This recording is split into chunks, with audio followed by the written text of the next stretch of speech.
शांति। ओम शांति। आज का स्वमान। मैं पद्मा पदम पति आत्मा हूँ।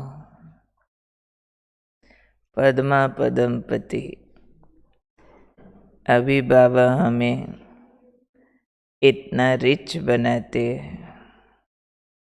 बाबा अक्सर क्या करते हैं कि आप लोग रिचेस्ट इन द वर्ल्ड हो। जितनी कमाई आपकी है उतनी दुनिया में किसी की नहीं है। आप तो हर कदम में पदम कमाते हो। एक कदम उठाओ, पदम गिनो, तो पूरे दिन में कितने पदम जमा कर लोगे अगर श्रीमत अनुसार है तो। आज बाबा ने पद्मा पदम पति बनने के पीछे वाला राज खोला है कि किस कारण से बनते हो। उसके लिए बाबा ने ज्ञान की ताकत स्पष्ट की है कि ये जो हमारा ज्ञान का सब्जेक्ट है ये बड़ा ज़बरदस्त है। हम बाबा के मुख से योग की महिमा सुनते हैं। धारणाओं का भी बल बाबा बताया करते हैं। सेवाओं का भी वर्णन होता है कि उससे हम प्रजा बनाते हैं, राजा बनते हैं। आज बाबा ज्ञान की ताकत बता रहे हैं। यहाँ ज्ञान माना समझ है। ज्ञान माना अंदर प्रकाश है, रोशनी है, तीसरी आँख खुलना, इसको भी ज्ञान कहते हैं।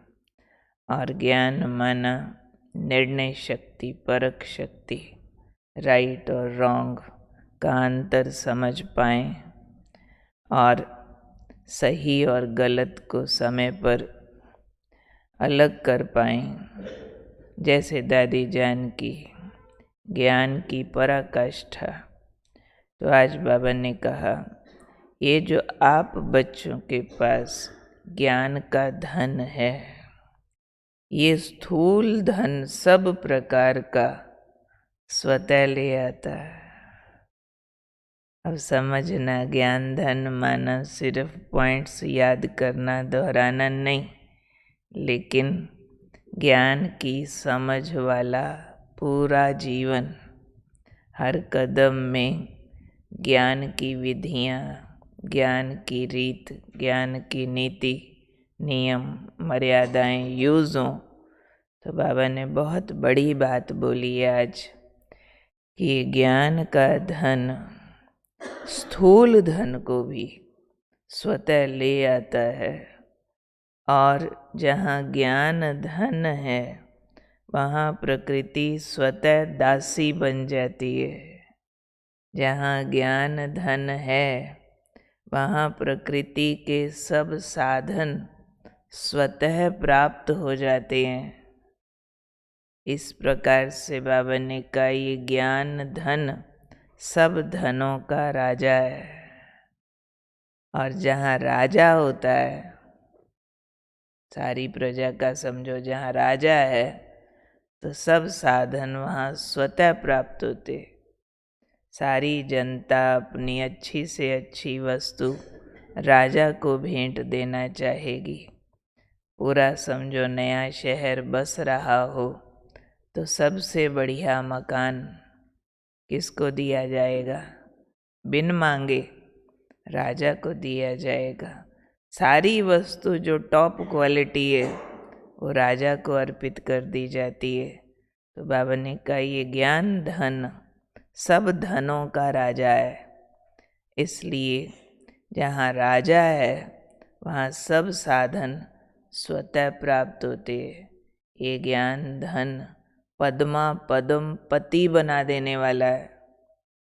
और ये ज्ञान धन परमार्थ और व्यवहार दोनों को स्वतः सिद्ध कर देता है। बहुत महिमा की आज बाबा ने। और ये ज्ञान धन अगर ठीक प्रयोग किया जाए तो अनेक जन्मों के लिए राजाओं का राजा बना देता है। दुनियावी भाषा में भी कहते हैं कि knowledge is light, knowledge is might, knowledge is source of income. पढ़ाई कमाई का साधन है।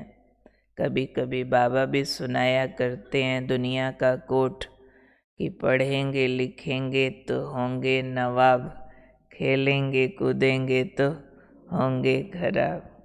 दुनिया में भी देखो, कोई मेडिकल की सिर्फ नॉलेज जानता है, उसकी एक प्रिस्क्रिप्शन भी कितना कॉस्ट कर जाती है।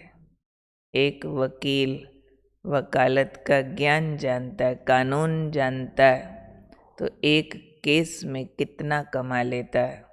एक जज निर्णय करना जानता है तो उसकी कमाई कितनी होती है।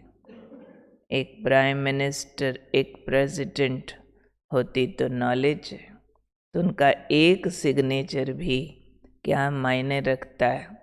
सारा कुछ आज के ज़माने में इस नॉलेज को इन्फॉर्मेशन कहते हैं।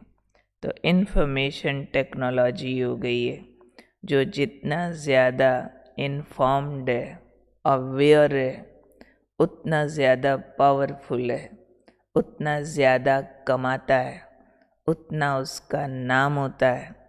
जितना उसको ज़्यादा इन्फॉर्मेशन रहती है। तो दुनिया के सारे ज्ञान अज्ञान कहे बाबा ने, वो अंधकार है।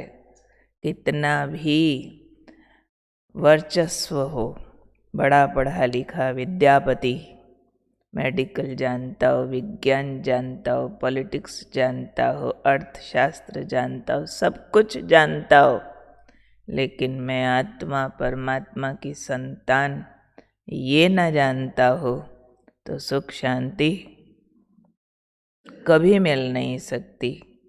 देवत्व पा नहीं सकता, पुण्य कर नहीं सकता। पुण्य करके जो अगले जन्मों का भाग्य बनाना होता है वो बना नहीं सकता। जैसे नहीं वो एक नाविक की कहानी सुनाते, 4 पढ़े लिखे लोग उसकी नाव में बैठ गए। एक मेडिकल जानता था, एक अर्थशास्त्र, एक विज्ञान, एक हिस्ट्री, ऐसे सब अपना अपना सवाल उससे पूछने लगे।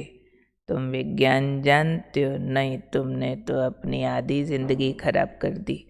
तुम हिस्ट्री जानते हो? नहीं, पौनी ज़िंदगी खराब कर दी। तुम अर्थशास्त्र जानते हो? नहीं, तुम्हारी तो ऐसे ही ज़िंदगी बेकार गई। इतने में तूफान आया। नाविक पूछता, आप में से तैरना कौन जानता है? कोई भी नहीं जानता। तो कहता है, लो अब तो आपकी सारी ज़िंदगी डूब गई, मैं ही बचूंगा।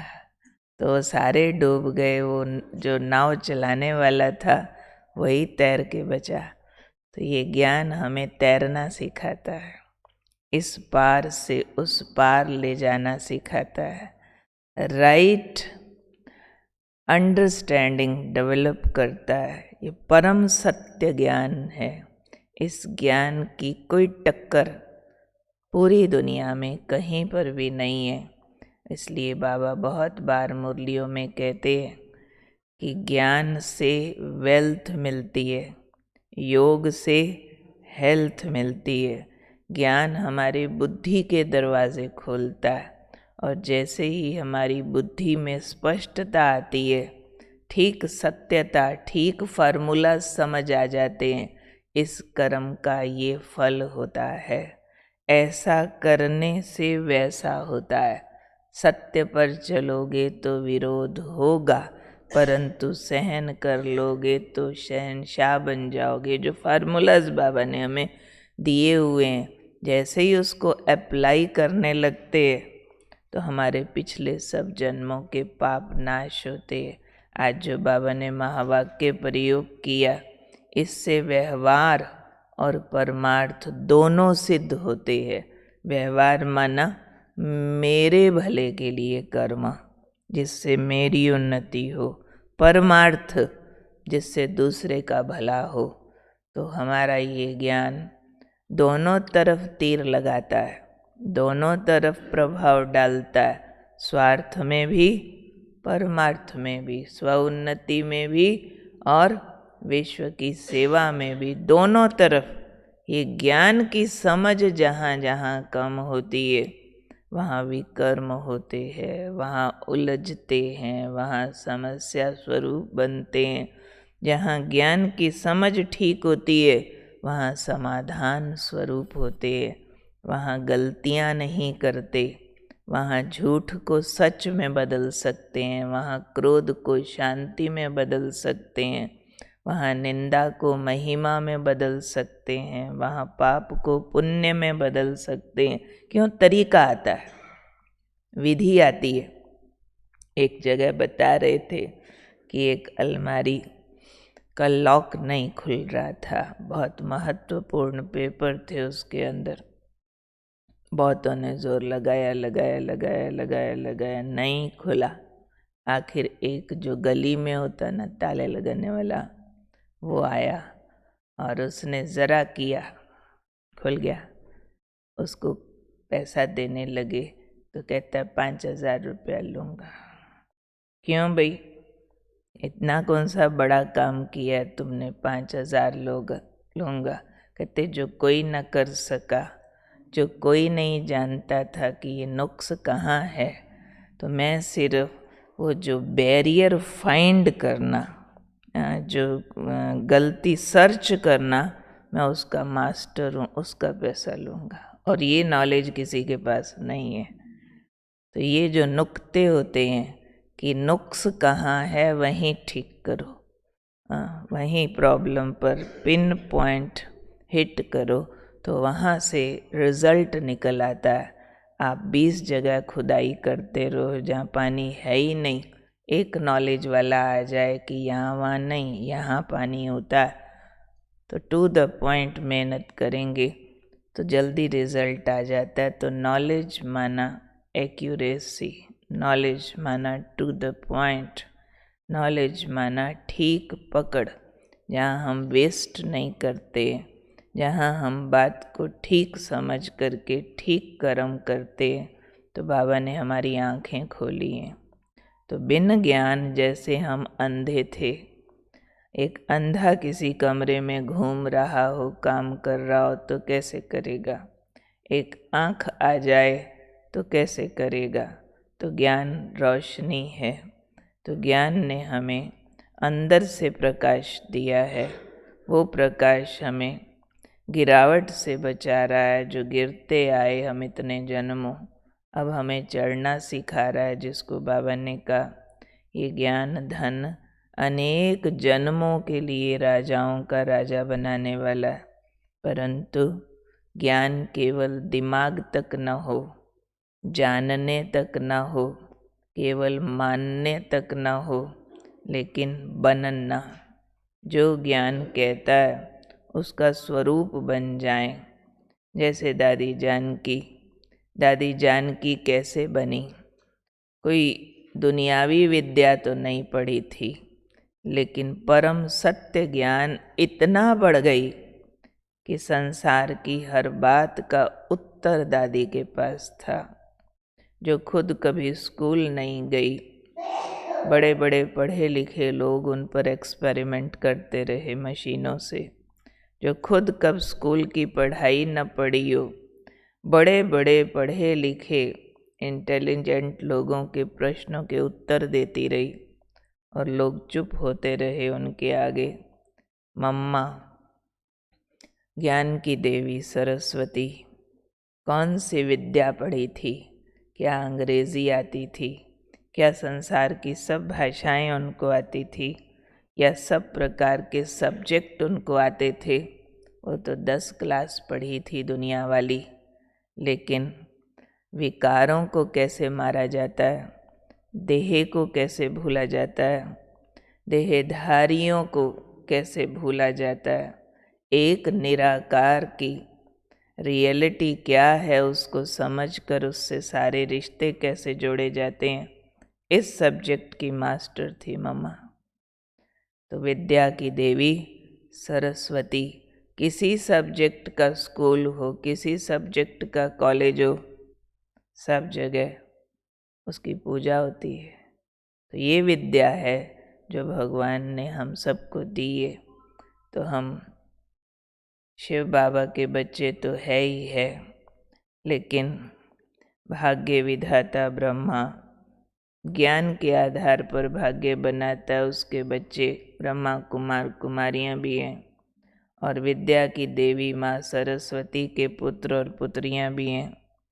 हमें सिर्फ ज्ञान की आँख खोल के रखनी है, ज्ञान का सुरमा लगा के रखना, ज्ञान का घी दिए में डालते रहना, दिया बुझने नहीं देना, ताकि इस ज्ञान की ज्योत में, इसकी रोशनी में हम सुकर्म करते रहें। और इसी से ही लिंक जो बाबा ने किया आज, स्थूल धन का लिंक किया है।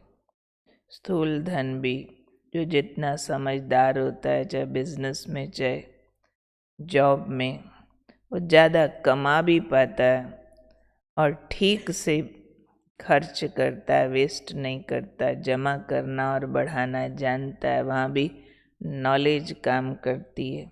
यहाँ भी हमने देखा जिनकी बुद्धि में ज्ञान रतन ज़्यादा होते हैं, यानी समझ ज़्यादा होती है, तो स्थूल धन में भी उनके बरकत रहती है।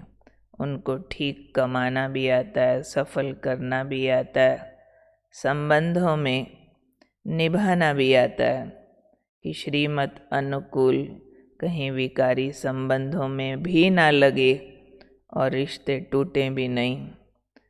कम खर्च वाला नशीन, ये विधि उनको आती है। तो उससे बहुत लिंक है, बहुत लिंक है। हमने देखा हमारा यज्ञ कैसे फला फूला है।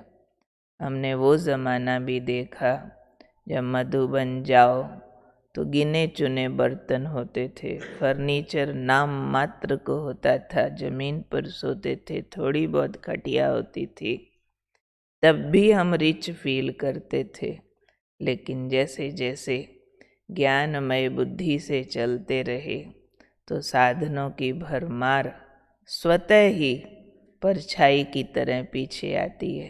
तो ज्ञानी धन और साधन के पीछे नहीं जाता, साधना साधनों के लिए नहीं करता, साधनों को बुद्धि से छोड़ साधना करता है। तो ज्ञानी व्यक्ति के पीछे साधन परछाई की तरह आते हैं। जैसे सूर्य की तरफ मुंह है तो परछाई को पीछे आने से रोक नहीं सकते। तो बाबा ने कहा हुआ है, सारे संसार की दौलत, प्रकृति के सब साधन अभी भी तुम्हारे चरणों में आने वाले हैं, लेकिन तुम्हें अंत तक ठुकराने वाला ही रहना है, यानी साधना को ही महत्व देना है। साधन चरणों के नीचे ही ठीक लगते हैं।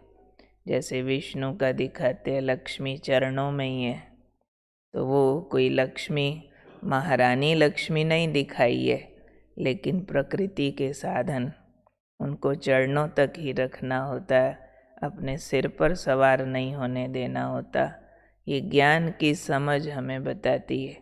बाकी तो और स्पष्टता हम सबके पास है ही है कि हम कौन है। पद्मा पदम पति अभी भी हमारे जैसा रिच, संतुष्ट, खुश, राइट अंडरस्टैंडिंग वाला कोई नहीं। ठीक है।